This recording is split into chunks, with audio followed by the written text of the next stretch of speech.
trail. Hippity hoppin', Easter's on its way. Good morning, Scott. How are you doing today? Bill, happy Easter Sunday to you. Happy Easter Sunday. Do you celebrate Easter still? Not in the biblical way. We have many Easter baskets on our dining room table that the Easter Bunny brought last evening. So celebrating with Peeps and chocolate, and in this house, dog and cat toys, because, you know, Easter Bunny really cares if dogs get toys. But yeah, not so much in me going to church and putting on my Easter bonnet. You know, that fucking Easter Bunny, I'm starting to not think he's real. I haven't seen him in like 40 years. How dare you? He hasn't shown up. I wake up every Easter, I run downstairs, and it's just a fucking empty table. I don't really get Easter. I was never one to really get into it. You know, we're not a religious family when I grew up, but how in the world did the Easter Bunny replace anything, you know, Jesus-y that is, you know, Easter? Where did the Easter Bunny come from? You want to hear a close to home fact about the Easter Bunny? Yeah. Created by a man who lived in both Berks County, Pennsylvania and Schuylkill County, Pennsylvania. So the origin of the Easter Bunny comes right out of my backyard. Stop this. Swear to God. Look him up. Hold on. We live in this little small town, and, you know, I call it the armpit of Pennsylvania. But you're telling me the armpit of Pennsylvania came up with the Easter Bunny? Yes. I don't get it. How? So, yeah, to your question, how that secular thing moved in on the religious aspect of things, I have no idea. But I'm imagining it just has to do, Easter's kind of a celebration of spring and rebirth. And looking at my backyard, I could probably look out this window and see two bunnies out there hopping around my yard right now. Flowers are in bloom. So I think it's just a natural secular way to have a springtime celebration. But yeah, the Easter Bunny got his roots in Pennsylvania. That's crazy. And where did they come up with the idea that the Easter Bunny lays eggs? Where do the eggs come from? That rabbit hides the eggs. Where he gets the eggs, I don't know. Maybe he's an egg thief. I have no idea. Well, here's what's up. None of this is about what we're talking about today. I've always hated Easter. It makes absolutely no sense. And today is Easter, but we're still doing a show today. We're doing a good show. We're going to have a fun game today. Brother Steve is joining us on the show. He has reached out and he said, hey, you guys think you're so fucking smart. I'm going to make a game for both of you to see which one of you know this shit best. And the shit that we're going to be talking about today, he's going to be playing sound effects for us. Oh. Things that we should know. Things that we should be able to go right away. That's from King Kong or something like that. So you and I are going to be playing each other to see who can best figure out what the sound effects are that Steve has put together for us. All right. Before we get to that, we have to go through some other things. So first off, everybody, welcome to the show. We're called Too Much CGI. If you were a kid from the 80s or 90s, you have absolutely found your tribe. We hope you enjoy it here. We hope you will go to Spotify and Apple and give us some ratings, and we hope you will go to YouTube and maybe give us a little review there. All that stuff really helps us grow. If you ever want to communicate with us, you can. We have a email address over at the TooMuchCGI.com website. You can also go to Twitter, and you can find us at TooMuchCGI, and you can communicate with us there. We actually got a few fun emails. Would you like to hear the emails, Scott?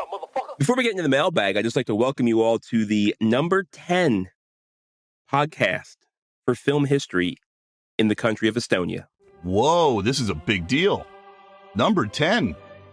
I'm going to tell you that the ranking and stat trackings for podcasts, I don't have much faith in them, but according to one of the trackers, we are the number 10 film history podcast in Estonia.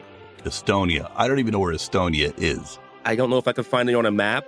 I don't know if it's, internet bugs just hogging our feed. I don't know if there's a military base in Estonia where people are longing for home and they found our tribe here. But if you are a listener in Estonia, I would love for you to write in. I want facts that you're real. I think it's a bot just trying to scrape our site and our RSS feed, but it would be great if you're a real person there, Estonia. And here's why I have faith that it's not a bot. It's the same. It's always 4 listeners every show. So maybe 4 people found it, or maybe it's the same 4 bots. I don't know. We also have 4 listeners in Germany. So Guten Tag. Guten Tag. The podcast is far reaching. Deine Mutter ist eine Straßenmädchen. Knusperdun lunst der Schwamm ist nicht nass. Those are the 3 sentences that I've learned in German. One is, your mother is a streetwalker. The other is Knusper, which I think is a name, you idiot. And third is, the sponge is still wet. So to our 4 German listeners, I spoke to you in your language. Your mother is a streetwalker and the sponge is still wet. The only German I know is, I see nothing. Sergeant Schultz is all I got. Hogan. Hogan? Man, that show. Talk about a weird show. I used to watch that show too as a kid. Like, things that were on in the 60s and 70s that we caught as kids, like, they were not made for us as little kids, but we watched so much of that stupid shit. So much of it. So let's get into that mailbag. I'm sorry, I didn't mean to get us off track, but I'm damn proud to be the 10th overall podcast for film history in Estonia. Well, I won't be happy until we get 10 listeners in Estonia. Let's make that population grow. It's like rock bands in the 80s. Like, they were huge in Japan. Well, we're huge in Estonia. All right. Well, our first email comes from Amos. Amos says, guys, I am totally disappointed in the lack of mentioning Hanna-Barbera greats, such as Grape Ape, Jabberjaw, and the Hair Bear Bunch. Grape Ape. These were staples in my childhood. There's also the best cartoon ever, Thundercats. How could you have forgotten all this? So we talked about cartoons a couple episodes ago. And yeah, these are a few that we didn't mention. I mean, I did enjoy some Grape Ape. Grape Ape. You mentioned Herculoids. That was one of the Hanna-Barberas. Not one of their greats, but, I mean, we didn't completely forget about Hanna-Barbera. No, and I even think we talked about Super Friends. Yeah. I'm pretty sure that Godzilla thing was... Hanna-Barbera did everything. But Hanna-Barbera had their own set of characters that were kind of like... It's weird because they were kind of like their core characters. Like Looney Tunes has their core characters. But Hanna-Barbera also made other characters that never really worked into the, traditional Hanna-Barbera roll call, I guess. Yeah, you had like Snagglepuss and Huckleberry Hound, Quick Draw McGraw. Augie Doggy was one of theirs. Of course, Yogi. Like, these are things I've watched, but it's only an hour show, people. I mean, these weren't going to crack my top 5. Give us a break, Amos. What about, remember Baba Louie? Baba Louie became Baba Booey on the Howard Stern show because Baba Booey bought a cell and didn't know his fucking name. Baba Booey. And Baba Louie was the little sidekick for Quick Draw. Quick Draw, yeah, exactly. When he was Al Kabong, he played Baba Louie. What was Jabberjaw? That was a shark? Jabberjaw was a shark, and he ran around with a group of teens. He was a drummer in a band. Remember they had a band? Yeah. It's kind of like Josie and the Pussycats. Oh, yeah, it was kind of like that. Oh, God, I'm remembering it all now. Didn't Jabberjaw, he did the impression of Curly from the Three Stooges. Wasn't that his voice?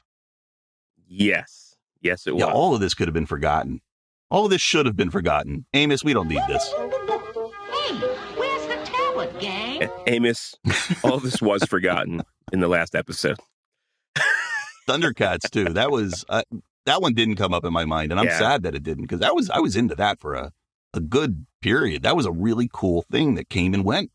Yeah, I didn't forget Thundercats. I mean, I didn't talk about them. I had the toys. We talked about the synergy with a lot of the toy companies.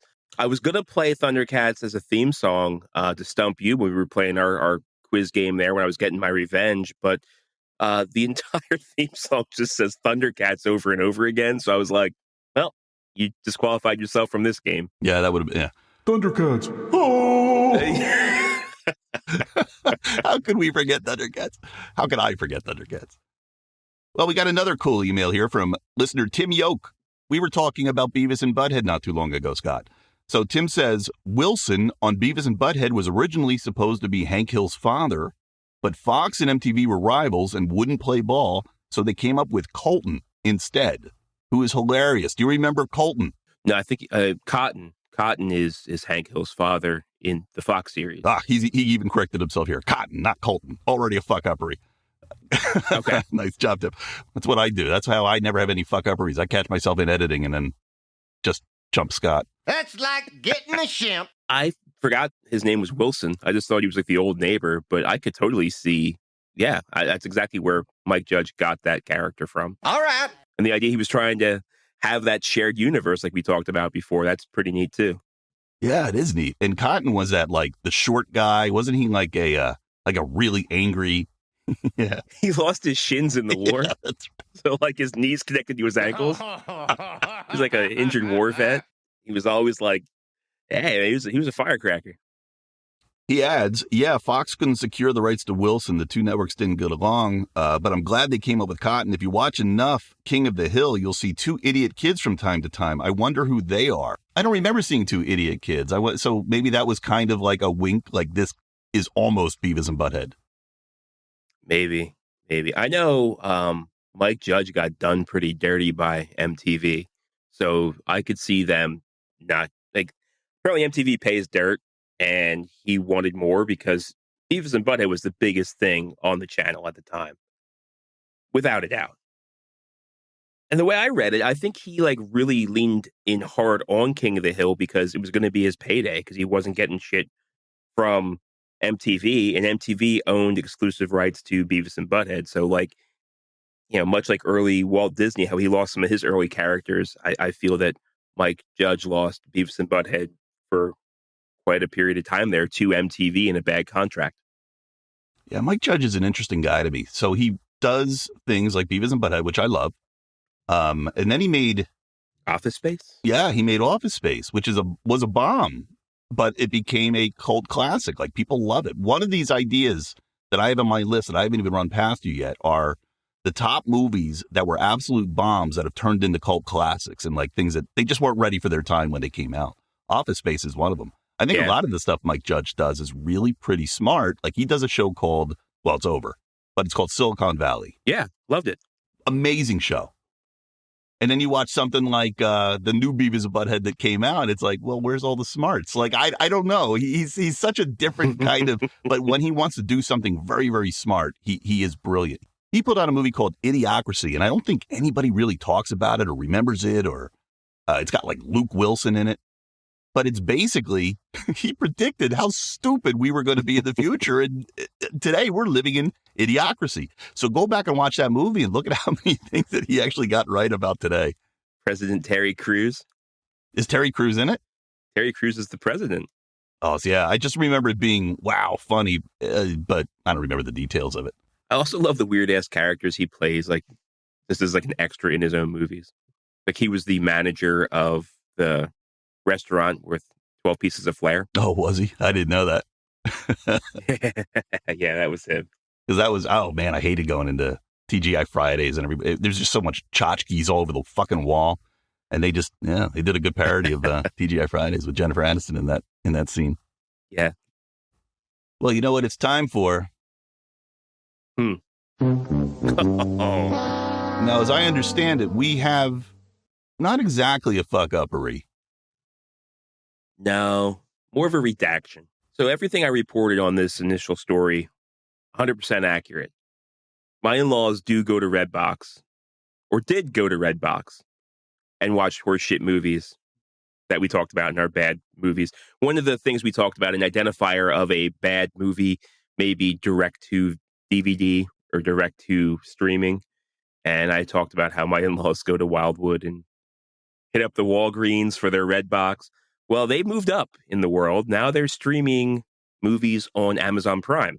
Now, I learned this story yesterday. We got together and did some Easter dinner yesterday with them. I mentioned I brought this up on the air, and they were offended. They wanted me to know that, no, we don't do that anymore. Now we watch bad movies on Amazon Prime. You're telling me they're listening to the show? No, when I told them this, they're like, oh, we have to start listening. Like, I came out and told them this. I told them that they came up. I'm not going to talk about somebody behind their back. But the story kind of, what brought this up was they started telling us about a movie that they watched, and they didn't know any actors in it. They couldn't remember the name of the movie. Again, complete nobodies. So still doing the exact same thing that was happening on Redbox, but now streaming via Amazon Prime. Well, we know we don't have to worry about them ever figuring out how to stream a podcast because they're taking their time getting to the streaming world. They just figured out Amazon Prime. You know what we should do? We should find movies for them. Like last night, I played Tubi Roulette, like I love to do, and watched Hobo with a Shotgun, starring Rutger Hauer. That's what they were telling me about. Hobo with a You're Shotgun. kidding me. I swear to God, they watched it. No way. They watched it. They didn't watch the whole thing. There's no way they could have gotten through. That thing is a trauma love letter. There is no way. they would have been able to complete that movie. You're telling me they streamed Hobo with a Shotgun.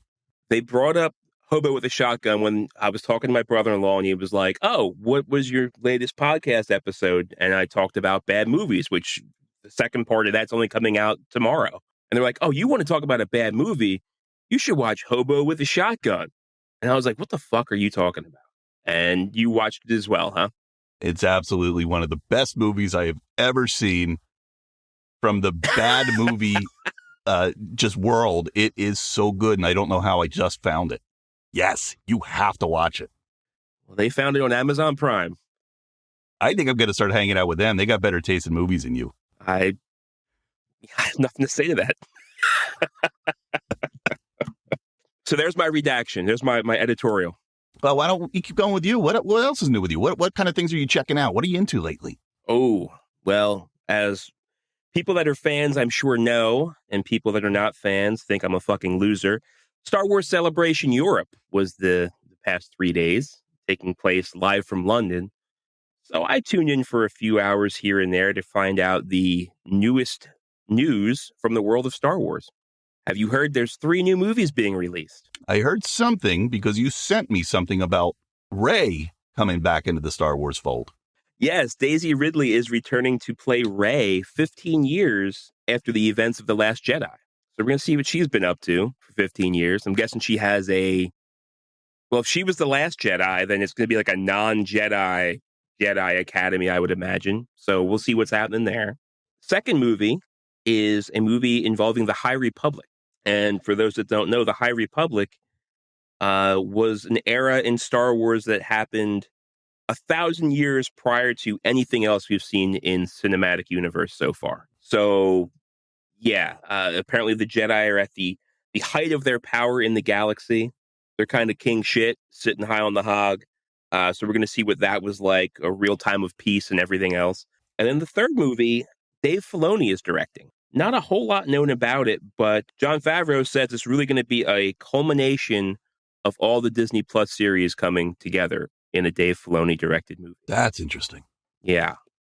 And to follow that thought, the other big thing that came out, a bunch of things were announced, but these 3 movies and this next piece here, the new Ahsoka trailer dropped for the Ahsoka Disney Plus series. Looks pretty damn good. Grand Admiral Thrawn is coming into live action. Thrawn, for those that don't know, was from the Timothy Zahn books. They're now actually extended universe, but Heir to the Empire was a trilogy of books with Thrawn. They did make a canon trilogy of Thrawn books as well, but it looks a lot like live action Rebels. Yeah, so Zeb was appearing in The Mandalorian. This is bringing Sabine. This is bringing Hera Syndulla. This is presumably, the last time we saw Thrawn, he was with Ezra Bridger, so they're looking for them. Everybody will be there except for Kanan Jarrus, who blew up. He did. He did. But yeah, so I've been doing a lot of Star Wars nerding out here over the past few days. I don't know anything about the High Republic. When you said that, I was intriguing. I was hoping it was like a Cheech and Chong Star Wars comedy. No, the High Republic right now is where the Star Wars literary world is. Like all the novels that are coming out right now are written in the High Republic. Best way I could describe it, like their art wise, like the drawings and covers and stuff, they look a lot like if Star Wars took place in Middle Earth with Lord of the Rings. Like, yeah, swords, but almost like broadswords, and rather than like blaster armor, more like real, like almost Knights of the Round Republic type armor. So it's like old, like all Star Wars happened a long time ago in a galaxy far away, but somehow still in the future. Remember the Knights of the Old Republic game? Is this related to that? Because there's huge fandom for that old game. There is talk that that's going to be coming back around as well with Revan and Malgus. And yeah. Man, you know your stuff. What do you think of this season of The Mandalorian? I see people are loving it and people are hating it. It seems to be pretty split. Yeah, I'm along for the ride. I don't love it. I don't hate it. It's progressing the story. I think this past episode, I don't need surprise cameos. Surprise cameos of people take me out of the universe, take me out of the world. Like, spoilers, I guess. I don't need to see Jack Black and Lizzo, or Christopher Lloyd for that matter. And at first I thought Christopher Lloyd was like the least offensive of them. But like, I couldn't understand what the fuck he was saying. Not a word. Not a word. I saw that too, and I was like, this is ridiculous. Everybody loves Christopher Lloyd. Everybody does. Yes. But yeah, this was tough. This was really rough. I couldn't hear a goddamn thing. Here, the end of the Baba, and then you will freaking out it. And I was like, what happened? What the fuck did he say? He needed subtitles. That's sad. You're not wrong. And I do watch it with subtitles because I usually watch it later at night and the kids are in bed, so I don't have it too loud. And the thing I noticed with their audio editing, like music and sound effects, real loud. Dialogue is so quiet that I need to have the subtitles on just so I can follow along. I've noticed that. Yeah, sometimes the sound mixing is really strange in these shows. It's like the action is so loud and then the voices are a little bit quiet. I just thought it was my bad hearing as I'm getting older. I thought it was my TV settings, but everything else I watch is fine. It just seems to be these Disney Star Wars live streaming shows. What about the Marvel stuff? Never really had a problem there, but I just noticed it especially. I think I originally turned it on for the Bad Batch because I was watching the animated Bad Batch series. That just wrapped up about a week ago. Same problem with that. Like explosions, really loud. Spaceships, really loud. Everything else, really loud. Dialogue, what? I can't hear. Huh? Speak up. Who, me? Who said who in the what now? They were getting old. We can't hear our Star Wars. Oh, man. Well, what do you think? Is it game time? I think it's game time. Yeah. Let's see what Brother Steve's up to. Yeah, I see he's in the waiting room. Pull back that velvet rope. Hey, everybody, please meet my friend Steve. So Steve and I, there's like two parts of my childhood. When I lived in Warminster, getting in elementary school, getting into all the pop culture stuff then, I eventually moved into a town called Warrington in 7th grade. And that's where I met Steve. So Steve is really important because Steve is that other half of my childhood. Like all of those like crazy things you learn as a teenager, did it with Steve. How you doing, Steve? I'm good. Happy Zombie Jesus Day. Happy Zombie Jesus Day, buddy. So I love this idea that you came up with. You have a game for us. It's a sound effect game, and you're going to see who can be better at figuring out these sound effects, me or Scott. Is that the right idea? Do I got this right? Yep. All right. How many questions do you have for us? I got 15 kind of reoccurring sound effects from movies that, should be in your wheelhouse. So it's just identify what the sound effect is. So let me ask this. Are we going to do this where it's offered to you? If you can't get it, it comes to me and we'll volley back and forth? Or is this, are we buzzing in? What's our strategy here? I would love to just compete with you. We have to name it. You and me, just the first person to do it, since we don't have buzzers or anything fun. So maybe, Steve, what you can do is you can say, name and then you can be like movie, name the director that this sound comes from, name the animal that made this sound. So maybe it's something like that. And then that's how we can play this game. Would that work? Yeah. All right, Steve, you want to hit us with your first one? I also want to throw out there before we get into it. You may remember Steve from the bowling alley dildo story. Yeah. Oh, man. I'm glad you reminded. That's right. Steve actually wrote me later. He goes, because I couldn't remember his name. I knew his name was Sunny, but remember, I thought his last name was Sunny Day. To keep him, to make sure we don't expose this guy. Steve did call me and go, no, it's not Day, it's close. And I was like, oh, damn it. So that's funny. That's funny that you remember that. Steve, what did I get wrong about that dildo story, Steve? Well, it wasn't what you got wrong. There were like 3 dildo yelling things that happened on that same trip to Warminster Square. So I just remember him yelling, "Hey, dildo old man," at some guy going into a store. And, then all of us kind of hiding behind a car. I think that was before the bowling alley. We did a lot of hiding behind cars. Steve and I, one time, I remember going to Clover. I don't even know if that's a store that anybody else knows but us. We went to Clover with our buddy Scott. And I remember Scott was like, I'm going to steal a CD. And we were like, he's going to steal a CD. So we all go in. Scott steals a CD. And it's those damn CDs that have that long plastic case, that white. Yeah, so nobody can steal it. Oh, yeah. Well, this fucker puts it right in his coat. Yep. And we all walk out, pretending nobody sees us. I walk out. Steve walks out. Scott walks out, gets grabbed by the shoulders, pulled back. And me and Steve just book. We just run, and now we're hiding behind cars in the Clover parking lot, just waiting to see what happens next. We did a lot of dumb shit. Ay, ay, ay. Oh man, one day we're gonna have to do more, Steve. We'll have you on. We'll talk about all the stupid shit we did, and people are gonna be like, "You guys are fucked up." All right, let's get back to our game.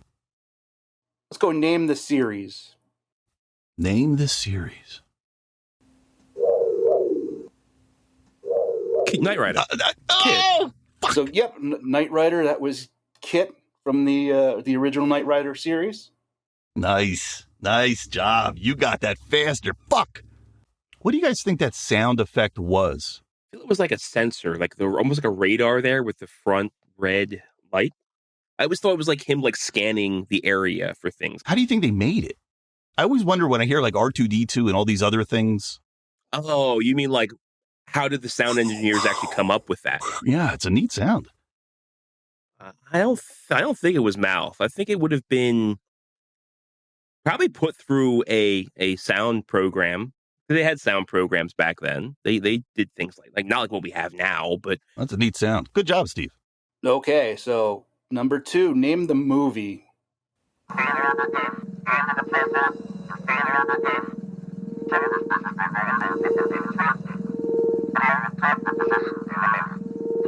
Star Wars. is this Star Wars? More specific. This is the interrogation bot they used on Leia. So is it New Hope or is this, because I started to think that this might be Empire Strikes Back too, because they have a lot of that when they're walking around Cloud City. There's a lot of droids. For some reason, I started to lean towards Empire. So I'm going to say Empire. I'm saying New Hope. It's Empire. It's the probe droid on Hoth that Han Solo shoots. Oh, well done. Brings it to 1-1. Getting nervous, aren't you? Because this is important. You are fighting for the public's esteem and love. You know, you got to get these competitive juices flowing. My juices are always flowing, baby. So, number 3, we're going to say name the weapon. The weapon.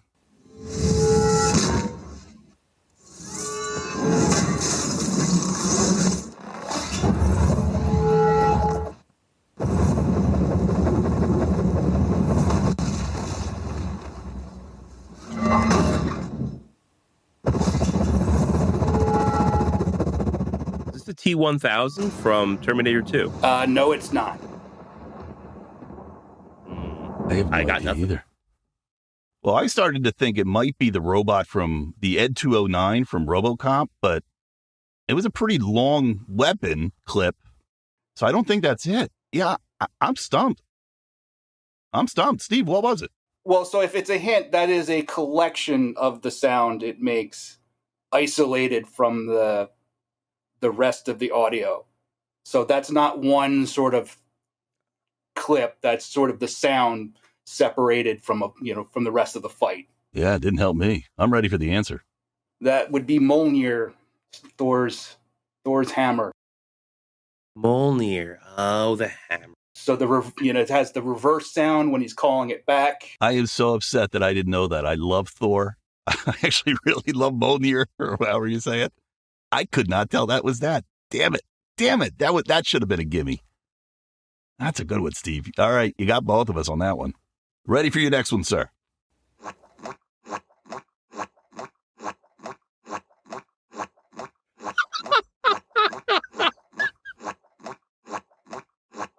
What the fuck is this one? The more he plays it, the more I love it. Fart shoes? I got nothing. I'm going to go with Scott's answer. If you get that one right, I'm stealing it. We're going to just make up rules. All right, what was that one? The first thing I think of is Fozzie Bear wearing fart shoes in the Muppets. That was Squidward. Squidward. That's his walking noise. Damn it. I watched a lot of SpongeBob with my kid. A ton of SpongeBob with my kid. I'm ashamed of myself. Because now that I hear it, I go, oh, yeah, it's fucking Squidward. Partial credit for somebody walking? Yeah. Sure. You get half a point. Let's see if it helps you in the end. I like it. That was a good one. All right, Steve, what's next?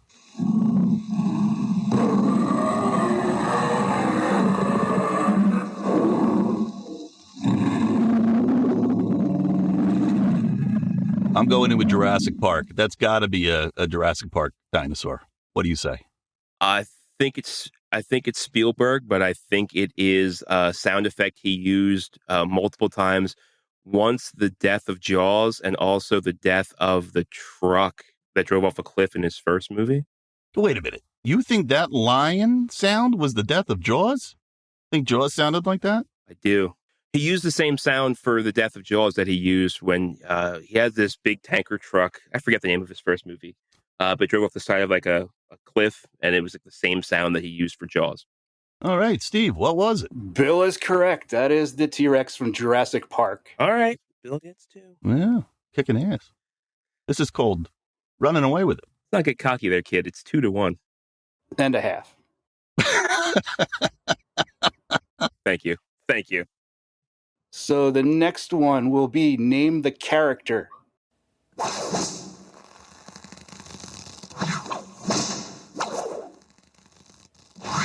Zorro? Oh, no. It's Indiana Jones.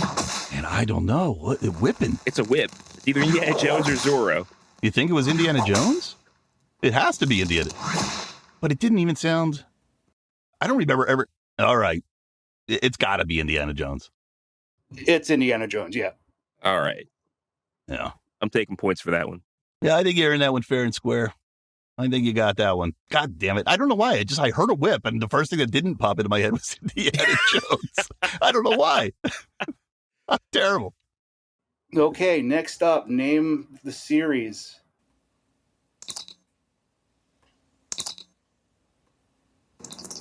Star Trek. Yeah. Yep. Yeah, those little comms. Isn't that what it is? Yep. Yeah, it was the Star Trek communicator noises. You're faster than me, Scott. Those things are pretty cool because when you think about them, like that's something, and we had an episode about this, something the sci-fi TV got right about the future. Those comms, like I remember seeing them and going, we need those when I was a kid. Like, why don't we have those? We have walkie-talkies. When are we going to get comms? And then I remember going out and like when we started to get those Nextel phones, remember they were basically comms. And right away I was like, I hate these things. I hate that everybody can hear my conversation. I no longer want comms. So thank God cell phones came, or we'd all be like listening to each other's conversations all the time. Not that we do that. Don't do that now. God, I can't even go on a bus without hearing somebody's 100 people's conversations. We might as well all have comms. All right, Steve, we're ready for your next one. Okay, it's name the movie.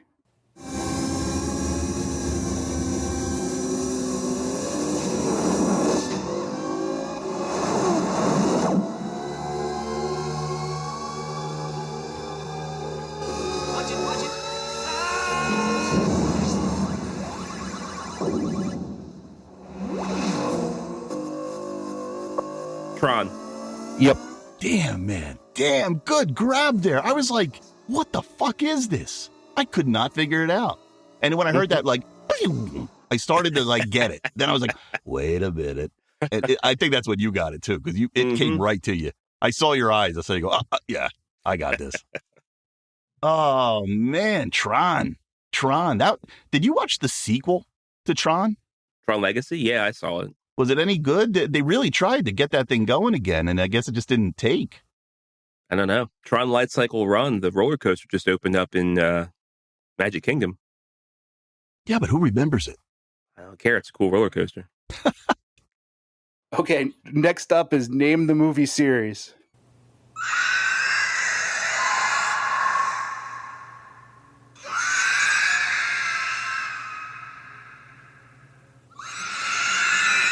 Sounds like my nightmares. All right, I'm going to guess that's Harry Potter. Isn't that the ghosts that fly around? You're right. That's the Dementors. Yeah. All right, Steve, I think we got this one. Nope, you're both wrong. That's the Nazgul from Lord of the Rings. Fuck. Oh, shit. So similar in characters, to be honest. I really would not have gotten that one. As much as I'd liked Lord of the Rings, I never got that into it to be able to remember stuff like that. I know some people love Lord of the Rings. I just wasn't one of them guys. I feel like I failed for not getting that one right. I should have known that. Yeah. Yeah, you should have known that. Okay, so name the movie.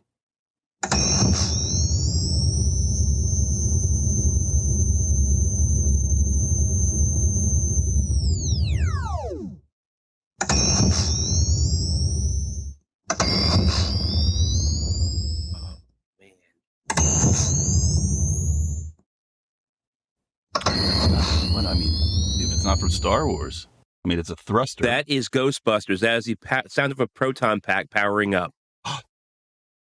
But you're right. You are 100% correct. That is the proton pack power-up sound. You're good at this, dude. I should have known that too. That pisses me off big time. Like, I absolutely should have fucking known that was a proton pack. I almost just said protein pack. I drink my Ensure for lunch, a sensible dinner. I strap on my protein pack, and I never cross the streams. Nice job, Steve. You got me again. Can you throw me a gimme? These are all gimmies. I should be getting them. I'm supposed to be an expert. Okay, next one. Name the creature. Dookie.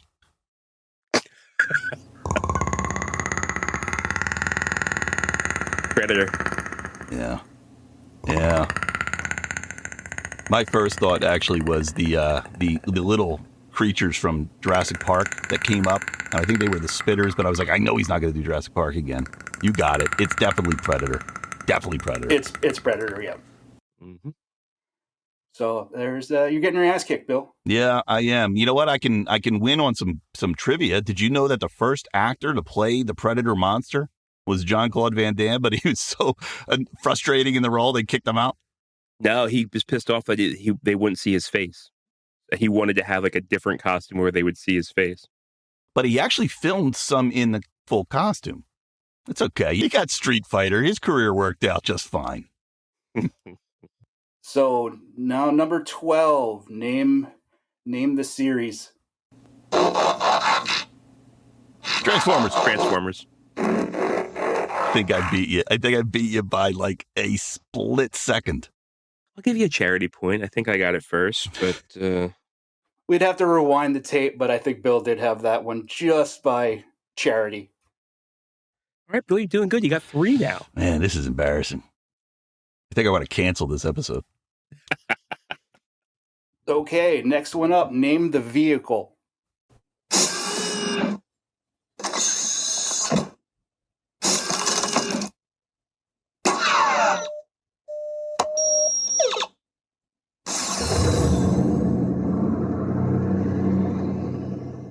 U.S. Enterprise? No, that's a car right there. Oh, it's killing me. There was a quick... I heard that, and that definitely resonated with me. Shit, this is something we should absolutely know. We're going to be so embarrassed when he tells us this.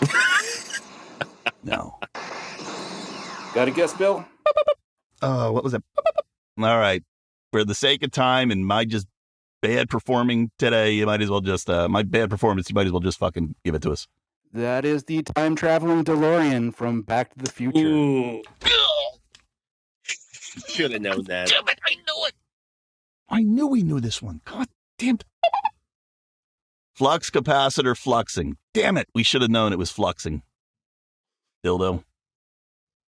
There's 2 questions left. This is name the creature.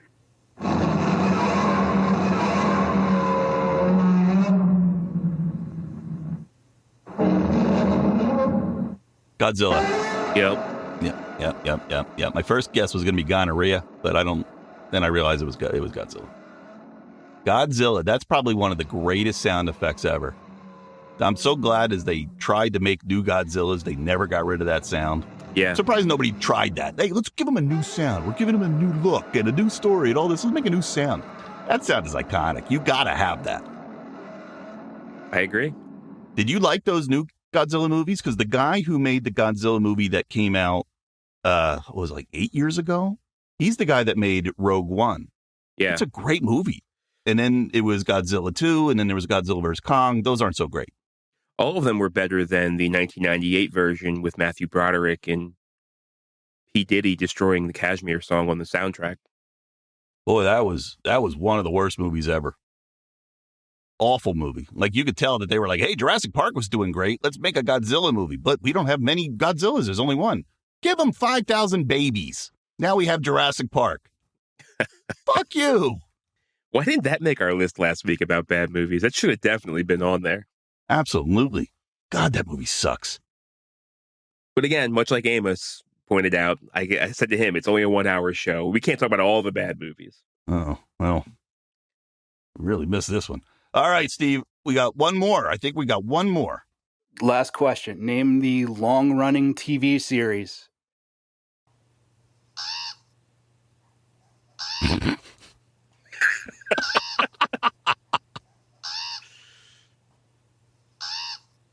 Heckle and Jekyll. Harvey Birdman. Was that Big Bird? Was that Sesame Street? The fuck is it? It's just a bird. Hold on. Think about this. Is that Terry the Pterodactyl from Pee-wee's Playhouse? Long-running show with a bird. I think it's not like a main thing. I think it's like a sound that we would have heard in the background. I'm thinking like South Park or something like that. Maybe it's from Falcon Crest. Think of anything with a bird. I don't know. I give up. That was a Roadrunner. Well, Scott was along the right lines of thinking. That's The Simpsons. That is the crow that sounds every time you see the nuclear power plant. From the beginning, anytime they show the nuclear power plant, that crow sound is in there. I didn't know that. Is that like a thing? That's like a Easter egg type of thing? They've done it since the first season, so they just always have done it. I never knew that. That's cool. I'll have to look for that. Yeah, since I don't even watch that show anymore, unfortunately. As great as it used to be, if you told me it got canceled, I'd be like, oh, okay. I don't even know. Yeah, you wouldn't find a bigger Simpsons fan than me 8-9 years ago, but I don't watch it anymore either. It's going on too long. It's lost everything it once did. You ready for some final scoring here? Scott, 6.5. Bill, 4. And there were 4 that Steve got us on. So Steve and you tied. All right. Not bad. We're going to have to do this game again. This time, I'm going to have to be less hungover, have more coffee, and then I'll do better. And if it wasn't Easter, I'd do better. Because I always perform poorly on holidays. Trying to think of every excuse I can think of to justify my bad showing here. Well, Steve, I don't know what to say. I'm embarrassed. You probably want to kick me out as a friend. I should have done better. But thank you very much for putting that together. That was pretty damn fun. Yeah, Steve, thanks a lot. You have anything to plug? I'll be at the Bellagio in Vegas all next week with my long running show, juggling my cat. Ooh, he's good at that too. He barely ever drops them. All right, Steve, thank you so much. We will talk again, Brother Steve. That was Brother Steve, everybody. Thank you for the game. It is time to move on to news. So here's an article from Yahoo. James Gunn admits the blip made all these things happening in Marvel much, much harder to write. James Gunn, who has directed Marvel Studios' Guardians of the Galaxy movie, shared in a recent interview with Rolling Stone that Marvel's narrative difficulties in the post-Avengers Endgame era could be due to the blip. This is the worldwide, universe-wide event in which half the world's population disappeared for 5 years. Gunn says that it's been hard to write stories that take place in the wake of the blip, as it creates continuity nightmares and makes everyone involved stark raving mad. So I'm glad he said that, because I think about it as I watch these Marvel shows. That blip was like a very big deal. When for 5 years, half the world vanishes, it's almost impossible to have a story that doesn't work around that. And what they've always done is they've just mentioned it. Yeah. They never really showed that life was much different. You know, there was a scene I remember in Endgame where you kind of saw what the world looked like with half the population. And, you know, it wasn't as put together as it would be if it was a fully populated world. Like I remember they showed a scene where I think there were a bunch of boats piled up on a dock because nobody was there to really kind of put them in the right spot. And that's really it. So I thought they were a little soft on that blip concept after Endgame. I remember they brought Steve Rogers into like a Survivors Anonymous type meeting where he was like dealing with like grief and loss and things like that. But Yeah. that was about the extent of the emotional turmoil. And I was not really that involved in Marvel. I was starting to even tune out at that point where it was like, looking back on it now, I'm like, who survived, who left? Like, I can't keep track of who was affected. I mean, I guess everyone was affected, but like, were you blipped into non-existence, or were you here to experience what that loss was like? Can't tell you who was where at what point in time and who was on what side of that finger snap. I love the concept. It's what I always say about these movies. They're so fucking big in scale. Like, you just erased 5 years out of the entire storyline. Like, you can't avoid it. It's such a big thing. So cool, go for it, take a big swing. But my biggest problem is that everything that came after that, and we know, we've been talking about it, a lot of these Marvel shows, they've been cranking them out faster than ever before. There was a company mandate, make more content, triple down, double down, quadruple down on it. So they have been doing that. And for me, to try to tag into this big blip event, they've done a terrible job of it. So maybe they should have taken their time, done something maybe a little bit more thoughtful, cooked it a little longer, cooked these movies a little longer so they played with the blip a little better. Yeah. I did read this story. Was this also the same story where he talks about he didn't realize Thor was going to be in Guardians of the Galaxy 2? Like, they had to throw him in there because there was like so few other characters left that would have worked continuity-wise that they threw Thor in there. It may be the article, or I read that too. Yeah, he said Taika Waititi did a solid for me because he had no intention of having Thor in this new Guardians of the Galaxy movie. So when Taika made his Thor movie, Galaxy 3, right. Guardians 3, not 2. Yeah. So Taika, I guess, said, hey, I'll use a little bit of Thor and the Guardians in the beginning of my Thor: Love and Thunder, and I'll dispatch the Guardians, and then they'll go back to you, and then okay, I see how they did it.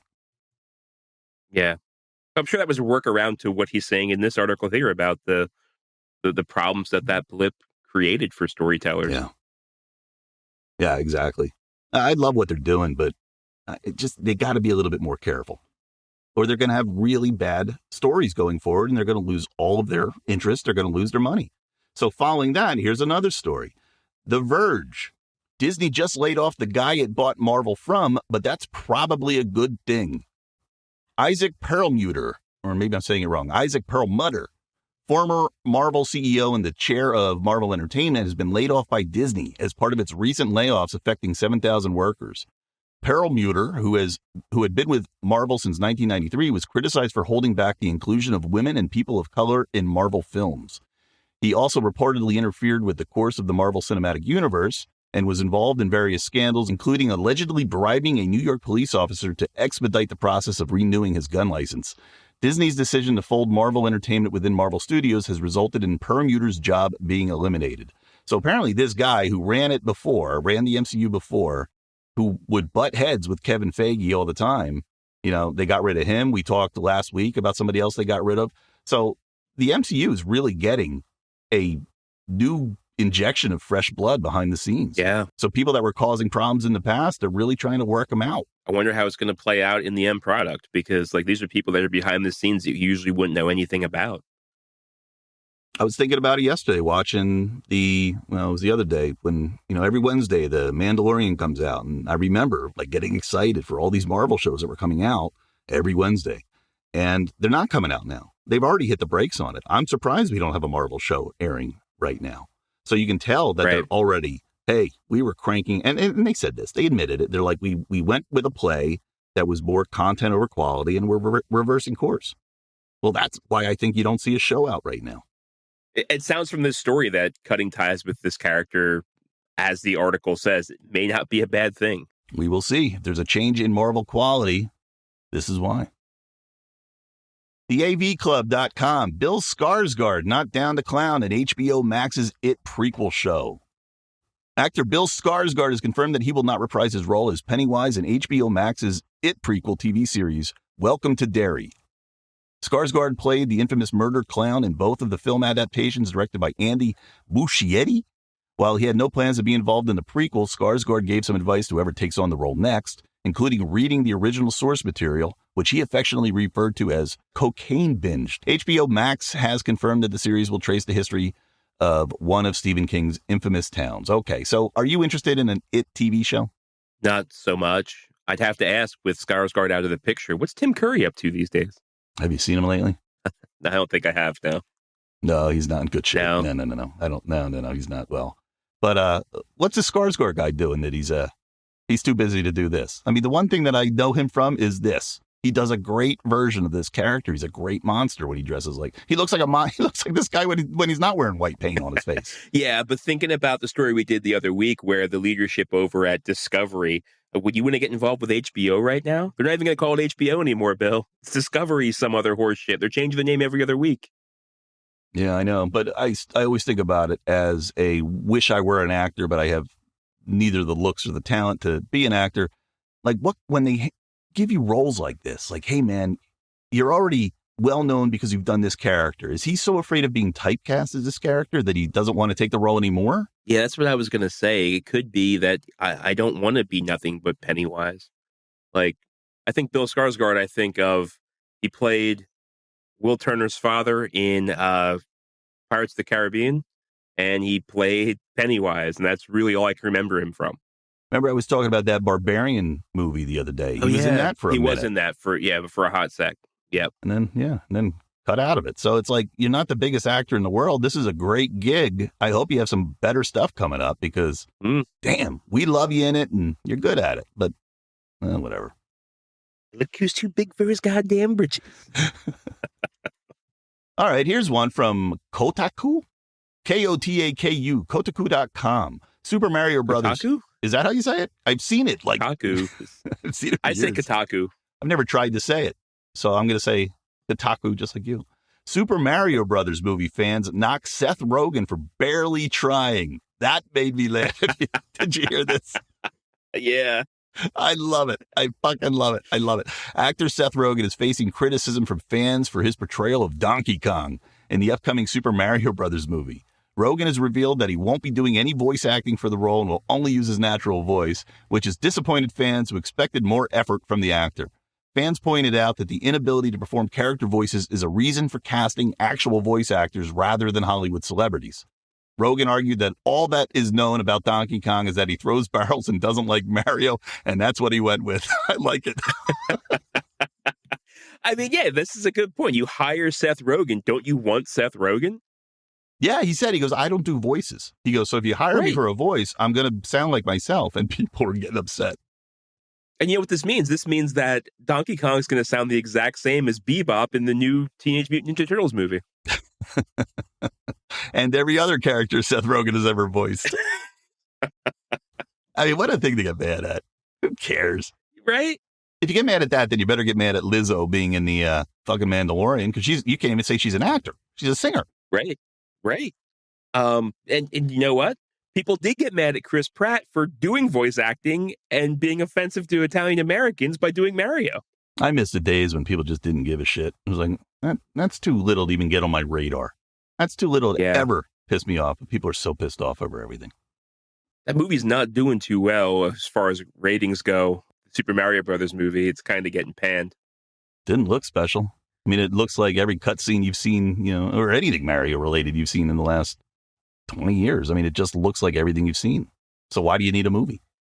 They say it's like watching a video game that you'd rather be playing than watching. That makes sense. I could tell that's the feeling from just watching these trailers. Yeah. It ain't going to be better than Super Mario Brothers, the original. John Leguizamo is boycotting the Super Mario Brothers movie because of lack of Latin American casting. He just decided that this is the hill he wants to make a stand on. The Mario Brothers movie. People keep coming to John Leguizamo and saying like, hey, are you going to watch the new Super Mario Brothers movie because you were Luigi in that 1989 one? Are you going to go back and watch this one? And he was like, no, I'm not going to watch it. Not because my movie was horseshit, because they didn't cast any Latinx actors. I couldn't even think of why you brought up John Leguizamo. That's right. He was Luigi in the first one. And now Charlie Day is Luigi in the new one. Where was the outrage when John Leguizamo, a Spanish actor was playing an Italian plumber. Where was the outrage, Scott? There was more outrage at that movie than there was about the casting. All right, here's something from the direct.com. Disney announces the end of the Indiana Jones franchise. Disney has confirmed that the upcoming film, The Dial of Destiny, will be the final installment in the Indiana Jones franchise, ending Harrison Ford's portrayal of the iconic character. The film's director, James Mangold, described it as the final Indiana Jones adventure. The franchise has spanned 4 decades, with The Dial of Destiny being the 5th installment. The film has a budget of nearly $300 million and is expected to be a hit. Recent rumors have claimed that Disney has mandated Lucasfilm to focus solely on the Star Wars franchise, making the end of the Indiana Jones franchise more understandable. But does this mean just the end of Indiana Jones movies? Because isn't there an Indiana Jones series supposed to be coming out? Not with Harrison Ford, clearly. But there is more Indiana Jones content coming out, no? Actually, I think you're right. I remember reading that as a news story on the show. We've talked about that before. That there is a series coming out, not with Harrison Ford. So it sounds like they're going to kill off Indiana Jones. We're going to get a new Indiana Jones, younger Indiana Jones. There's going to be a Disney Plus series. Yeah, this isn't mentioning that. Unless they axe the whole thing. But I feel like this story is saying like there's not going to be any more Indiana Jones movies. Yeah, I'm not sure. Last sentence here says, despite the series coming to a close, everyone knows franchises never die for good. Sooner or later, Lucasfilm will revive Indiana Jones for a new generation. There you have it. That's a weird thought. That's a weird... One day they'll have to do that, too, for Star Wars. Yeah. You know, one day there might be another actor playing Luke Skywalker. That's going to be weird. Or they could just move on from Luke Skywalker and tell other stories inside this galaxy and talk about the tales of how great Luke Skywalker once was. And build on it from there, which is what they should be fucking doing this whole time, because the biggest problem with Star Wars right now is they're not bringing in new fans. I never thought of that. You don't think they're bringing in new fans at all? Don't you think kids growing into Star Wars are becoming fans? I don't know. I don't think there's enough to keep them. You don't think Lizzo's going to keep them there? You don't think the Jack Black cameo is going to do it? I think this is why the fan base is either apologists or hate-spewing trolls when it comes to anything new that comes out for Star Wars. All I know is I keep looking back on those last 3 movies, the Skywalker series or saga or whatever they call those last 3, and I get so bummed out because all 3 of them, to me, are so bad. Yeah. You had the greatest chance in the world to give us stories of our favorite characters, and that's how you decided to do it. Like, I'm still bitter about it because you'll never get a chance to undo that mistake. I'll go one further. To show how much Disney doesn't know how to reach younger Star Wars fans, they came out with that Galactic Star Cruiser, that new hotel they have down right next to Hollywood Studios.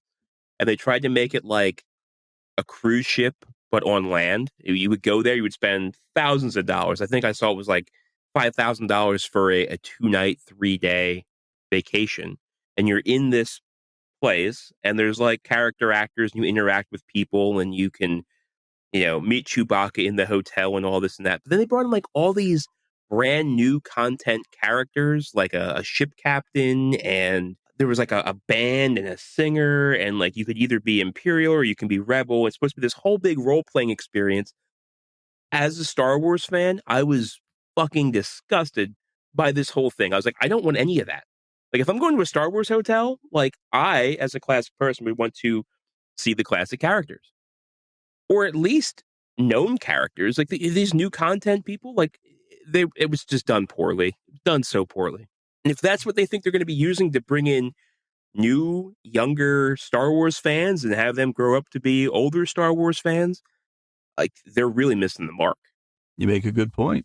I haven't seen the new Star Wars stuff they have over in Florida, but I do remember Star Tours very, very well. And they still have it there. Oh, I thought they changed it. I thought they at least changed the movie that's in it, right? It's not the same movie I saw in the 80s. They added new planets. No, they still have some of the classic spots, but they did make it HD. And now instead of Rex being the pilot, now it's C-3PO being the pilot. But they still have a lot of the same classic planets, but now you can go to like Kashyyyk and see the Wookiees, and they brought in stuff from the New Order and the expanded sequel, I guess you can say. Well, I always enjoy seeing the little guy, I guess you called him Rex, who used to pilot the ship in that ride. I've seen him in the show. Like, I'm pretty sure I saw him on the last, wasn't he in the crowd in that last? He was in the droid bar in that. And now at Galaxy's Edge at Hollywood Studios, he is the DJ at the Cantina. Oh, wow. Rex is really doing good for himself. DJ Rex. Some of that stuff is fun. You got to love that as a fan. How the fuck we got from Indiana Jones to this here, I have no idea. But to your point, they're going to have to do a better job getting Indiana Jones and Star Wars to a younger audience. Yes. Yes, they are. Get with it, you mothers. All right, here's my last one. RollingStone.com. Motley Crue's Mick Mars sues bandmates, alleging they ousted him and faked their performances. Now, I'm a big hair metal guy, big Motley Crue fan. This sucks. This is really shitty to hear because Mick Mars, all right, he's not the greatest guitar player in the world. Doesn't matter. He's a unique player to that band. You know, the sound is him. Yeah. Motley Crue guitarist Mick Mars has filed a lawsuit against the band, claiming that he was ousted and cut out of profits. Mars, who announced he could no longer tour with the group due to his ongoing battle with ankylosing spondylitis, I know I didn't say that right, asked a judge to allow him to inspect the band's business records and to be awarded attorney's fees and other unspecified money. The lawsuit also alleges that the band faked their performances during the last show, with Nikki Sixx, the bass player, who, you know, for all intent and purposes, kind of leads the band, with Sixx making band decisions without telling other musicians and asking them to sign documents immediately on a Friday at 5 p.m. So kind of one of those, just sign here. You're right. And then ultimately kind of taking more control of the band. Now, this band, I don't know if you saw the Dirt documentary that was made on them or read the book. I read the bio book, The Dirt, which they made the movie of. I like the band. They have so many stories of trouble and shit that they went through and drama and breakups and get back together. And, you know, it's like end on a high note. This is an embarrassing way to end your legacy. Yeah, I didn't read Dirt. I read The Heroin Diaries, which was Nikki Sixx's autobiography. I did read that. Certainly alluded to the tumultuous times that the band had, usually fueled by the ups and downs of addiction and things like that. But yeah, I didn't read the Dirt book. But yeah, good point. You got through it. You're on the other side of it. And you're on a high note. Yeah, what a sour way to end. I don't really know what this disease he has is, but what it does is it like hardens his bones. Like he's like it like freezes him in place. Wow. His back is all fucked up. And like you would always see him on stage and he wouldn't move very much. And as he just got older and older in the last 20 years, it just got worse and worse. So, you know, he's like, look, I want to still be in this band. I'm still able to play my guitar. I just can't go on these long tours anymore. So maybe, you know, what if we do like a local, like we do, you know, a couple shows in LA. I'll come do that. And they're like, nah, I guess we still want to be a touring band, at least until we can't anymore. And they're looking at him and going, well, you can't, but we can. So we're going to go tour without you. Like, it's just fucking horrible. That does suck. The last time I saw Mick Mars was like, I love the 80s. Well, it's the last time he was relevant. So sounds about right. Yeah. Shame. Shame on you, Motley Crue. Shame. Yeah. I need a bell to ring. Shame. Shame. All right, everybody. That is the end of the show. How'd you like it, Scott? It was a good show. I can see why we're number 10 in Estonia. I hope they really appreciate what we did for them. Thank you, Brother Steve, again, for putting the game together. That was fun, unexpected. Didn't know where it was coming from or where it was going, but good times. I always like when everything is a little bit wild and you just kind of got to put it together. And that's what we did. A little bit just kind of on the fly, and it worked out fine. Yeah, because we're always so well put together, Phil. Always so well put together and planned out and orchestrated and never flying by the seat of our pants. Never. Look, I know how many hours it takes you to edit this and me to edit this. I mean, this is a full day's work putting this show together. Don't ask for more. For a 1 hour show, it usually does take me about 3 hours to edit. And then you probably another 3 or 4 to fix my fuck ups. Yeah. And then every Monday morning at 6 a.m. Yeah, I still got to edit last week's show to get it out by tomorrow morning. And then there's YouTube, and you gotta make sure you post it up on Twitter and Facebook and all that. There's so much to do. So much. But we love it. Good time. Well, next week's episode, Scott, you don't know this yet, but I'm going to be in Los Angeles. I don't even think I told you. I'm going to try to do the show from Los Angeles. I'm going to take all this stuff with me. We're going to do a show from Los Angeles. I'm going to see if I can't get into some trouble out there. I think you'll have a harder time trying to not get into trouble out there. I'll probably stay in my hotel the whole time because I'm becoming that kind of person now. I'll just look out the window, look at all the trouble that I could be in. So tune in next week. I'll be live from LA. And I'll be sitting in Pennsylvania. Let's see how this works out. All right. Good luck to all of us. See you on the other side. What you think of your mama's new Tata? Well, I'm your live wire.